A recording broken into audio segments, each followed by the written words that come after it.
How do you follow up on a beloved cult classic? It's a difficult tightrope of a task, as history has proven time and time and time and time again. Even when the belated sequels are actually pretty good, mostly the ones featuring Ewan McGregor, mostly, they still can't touch their revered precursors.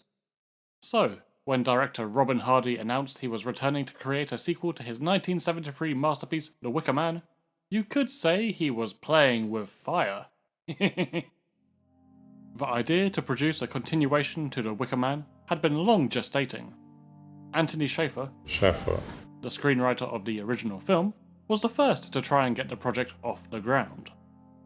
In the late 1980s, he wrote a 30-page treatment for a script titled The Loathsome Lambton Worm. Try saying that 5 times in a hurry.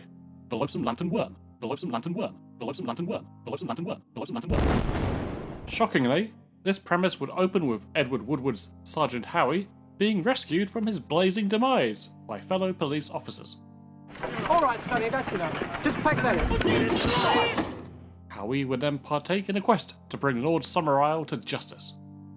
That is probably the only understandable part of the plot, as he would eventually square off against witches and a giant fire-breathing dragon worm before voluntarily throwing himself off a cliff. Oh God! Robin Hardy was not involved in this oddity, but quite rightly denounced the audacity of undercutting the original's finale. I could not agree more. The Wicker Man's ending is that film's greatest asset, one of the very best climaxes in cinema. To undo that would simply be the single stupidest way to continue the story. Shaffer's script was never produced, of course.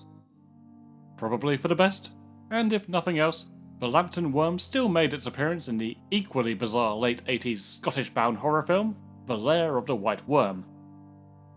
More recently, Shaffer's treatment was also adapted into a feature-length audio play, which can be readily found on the internet for anyone curious enough. Come the turn of the century, it was Hardy who took an interest in helming a Wicker sequel. Shaffer had stuck with the story and plot of the original, but abandoned the established tone in lieu of something more fantastical. Hardy wanted the opposite. He devised a plot that deviated away from Summerisle, Howie, and Britt Ekland's shimmying backside. It would act more as a spiritual successor, while strictly adhering to the original's grounded style. Not a phallic worm in sight. This new script was titled The Riding of the Laddie, and would follow 2 born-again Christians from Texas, travelling to rural Scotland to preach their faith and chastity. Their devoutness would be tested, and they would ultimately succumb to a dark fate at the hands of the locals and their old religion. Basically, a reworking of the first film's themes, shrouded in a fresh, intercontinental sheen. Christopher Lee was immediately on board, pleased to return to this world and to work with Hardy again. He did always cite The Wicker Man among his best work. I think the best film was The Wicker Man. He was given the script while working on The Lord of the Rings, where he passed it on to co-star Sean Astin. Sean signed on to play the American lead, and all seemed good to go for a 2003 release. But the gods had other plans. Funding could not be amassed, so Hardy reworked the tale as a novel, Cowboys for Christ. Instead of the novelization getting it out of his system, so to speak, it only spurred the director on further. He restarted momentum on the film adaptation, now opting for a 2007 production, but the gods had other plans. Funding fell through. Undeterred, the production shifted towards a 2008 start, but the gods had other plans. Right before shooting, you guessed it, the money could not be secured. You have to give props to the man's perseverance, because the gods finally settled the fuck down for a bit, and filming successfully underwent in 2009. The movie eventually released under the title The Wicker Tree in 2011. Quite a journey, but was it worth the fuss? The opening credits get off to a promising start. Thunderous bass tones and a discordant choir play out underneath blurred slow-mo imagery of cult figures prancing around a wicker structure. It harkens back to horrors past, and uneasily welcomes you back into the world of the original. The actual plot then begins and stays true to Hardy's pitch. Two born-again Christians from Texas, Beth and Steve, are invited to Scotland for a little bit of door-to-door preaching after Beth's music career makes a splash. Both have their own darker past that they're trying to leave behind. Steve was a drinker and a gambler and a general horn dog. Beth's earlier tunes belong to the genre country slut rock, with music videos produced on a Mark Gormley budget. Rest in peace. They're a couple, but remain chaste, symbolised by their Jonas Brothers rings. But as anyone remotely familiar with the Wicker Man will know, these two are the perfect candidates for having their faiths tested and or sacrificed. In Scotland, they are greeted not by Christopher Lee, but fellow Hobbit co-star Graham McTavish, who played the dwarf Biffa? Bofa? Ori Gloin Dwalin! He played Dwalin, of course. Likewise, he's not playing Lord Summerisle, though he has adopted his taste in mustard formal wear. He is Sir Lachlan Morrison, a tycoon in nuclear power who essentially employs everyone in the area. Their spiritual leader, if you will. You're quite the famous dude around here, sir. Infamous. More like Monty Burns in The Simpsons. No one who references The Simpsons could be an evil man. He rules with his equally scheming wife, Delia. She is very curious about these yummy young Yanks, encouraging her to confess her dodgy online search history. A musky bush, milky tits, hint of warm cow shit behind the ears. Other notable members of the community include Clive Russell, and a mentally dim prophet with a crow for a pet. That's not just on the nose, it's on the beak. Subtlety is hardly this film's forte. Christ. And I would be silly not to mention Lolly, played by the greatest actress name of all time, Honeysuckle Weeks. With an apparently insatiable sexual appetite, she lures Steve with her crass innuendo and sausage roll abs. Well, if that ain't one beautiful horse. How would you like to ride him? I'd like it fine, but I think young Beth here would kill me first. Watch out, Stevie. She killed a man trying to bang him 7 times in one go, while reciting Borgia history. As you do. She does have other motives. Lachlan's nuclear dealings have rendered the locals infertile. Lolly is desperately trying to revert this. The whole town's in danger of dying out, with no offspring to continue the lineage, which is also where Beth and Steve come in. Their radiation-free swimmers and faithful spirits could both prove useful. The plot plods along, creating discourse between the couple, setting them up for brutal ends. All in all, quite similar to The Wicker Man, but admittedly not nearly as powerful or shocking as that earlier movie. Part of that problem is a curse that sequels often suffer with. At its heart, the first film had a gripping mystery for the protagonist and us to unravel, our curiosity poised by a long line of revelations and oddities, building piecemeal to that unexpected climax. A sequel could never recreate that sense of the unknown, that intrigue that keeps you watching so intently. We generally know from the first scenes what the locals are up to, how they will manipulate the religious outsiders, and to what end. There's no missing person angle or equivalent to steer it along, providing urgency to the pacing. This isn't to say there's not good stuff here. The Straw Dogs kind of dissonance between the UK and US characters forms natural tension in the early scenes. Steve's card trick scene, where he relates associations with Christianity to each card in the deck, is perfect for a Wicker film, and the introduction to Scotland is actually quite creepy. A single tracking shot moves from the stately home through the halls until you get the sense that the upper class image is just a facade, harbouring a darker, violent side underneath. The theme becomes literal as the rooms become grubbier, and we are hit with the biggest window blood spurt since Mr. Takagi.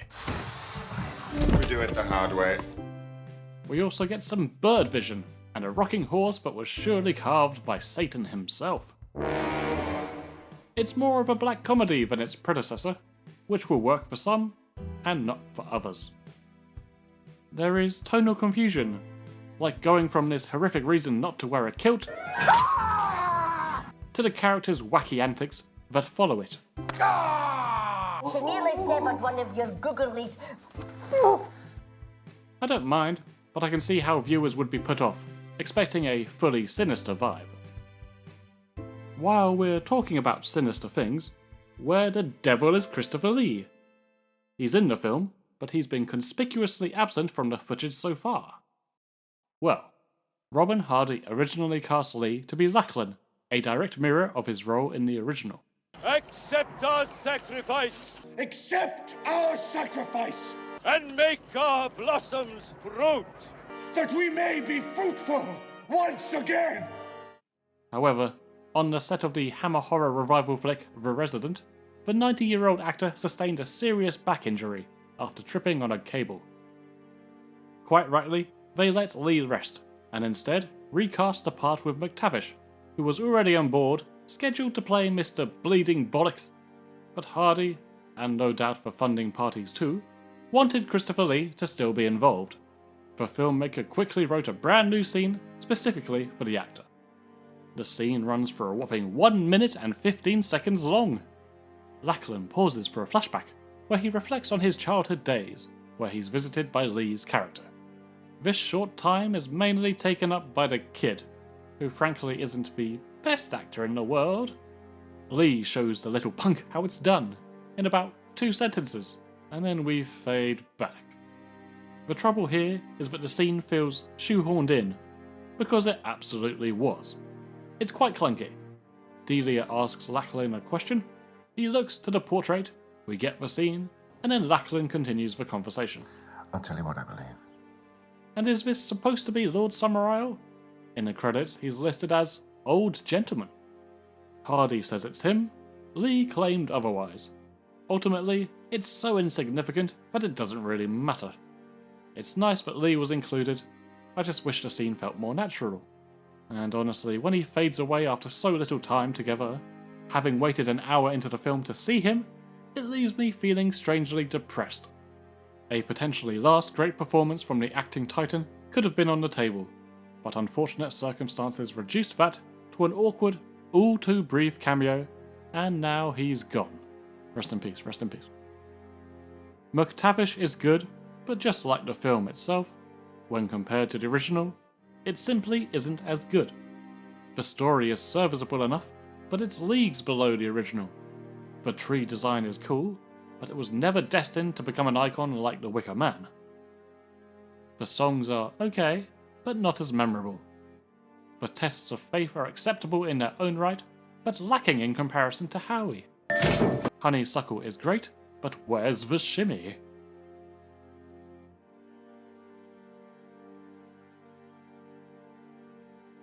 The ending does feature some surprises, namely Steve getting cannibalized and Beth actually managing to fight back, unlike Howie. I always wondered if the only way a direct sequel could have worked was if the twist end was now that Summerisle was burned instead. The Wicker Tree ostensibly includes such a scene, but the impact is lessened as it's not involving the villain we actually want to see defeated.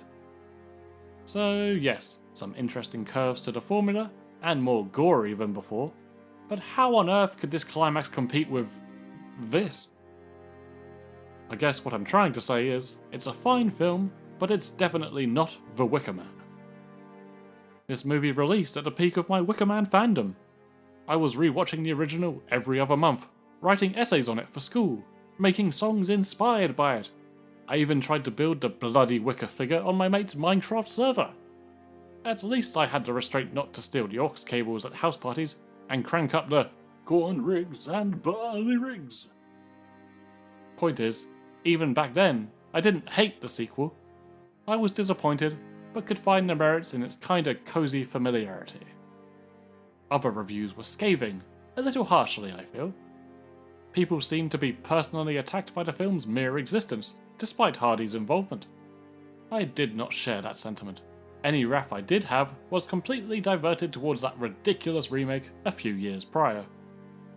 The director wasn't deterred though, showcasing that determination and perseverance once again.